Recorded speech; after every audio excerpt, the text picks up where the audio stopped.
Well, hi there. It's Friday, July 13th. And what is the purpose of sanctions against another country? Well, in the case of new sanctions leveled at the beginning of this year against Iran by our federal government, they exist to make it difficult for the Iranian government to operate, specifically to prevent it from running its nuclear program. The sanctions are also measures put in place as a protest against the Ahmadinejad regime's record on human rights. And the vast majority of Iranian Canadians have absolutely no problem with those measures against Iran's government, in theory, especially if they hurt the regime and even if they adversely affect many citizens on the ground in Iran in the process. But in practice, the situation has proven to be more complex. In recent weeks, as you may have heard on CBC News or on The Current in the last couple of days, a number of Iranian Canadians have seen their bank accounts closed and services withheld by TD Bank in Canada in apparent compliance with new restrictions on the transfer of funds to and from Iran. And in dozens of cases, the customers affected have expressed their shock at the measures. They feel they've been wrongly targeted and poorly treated. You can probably understand how you might feel if your account was randomly closed here in the country that you live in and self-identify as your Maple Leaf home. As a Canadian of Iranian heritage, I've been hearing a lot from a lot of people on this, and I can attest to the confusion and dismay in the community. Some are calling for boycotts of TD. Some want guidance about what to do. Some are outraged.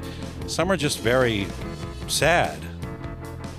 And so far, TD appears to be the only institution to have taken this action. Scotiabank and RBC are the only other banks to have issued statements at all, and they say they're working with customers to help them understand the restrictions and the exemptions put in place by the Government of Canada.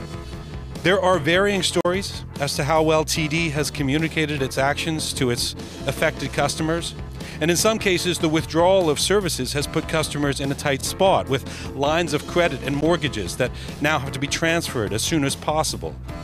The Iranian Canadian Congress, a body that, again, supports the sanctions in principle, feels TD is being overzealous in its application of them here in Canada. A spokesperson for the ICC has also said that the Government of Canada needs to do a better job in explaining what is expected of financial institutions under the new rules.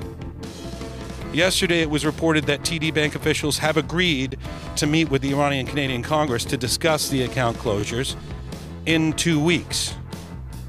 In the meantime, it seems we're left scratching our heads as to what's really going on. Not just the Iranian Canadian community, but all Canadians. At the very least, it appears that the bank has somehow failed its customers, either in communicating with them or in interpreting the sanctions, or both.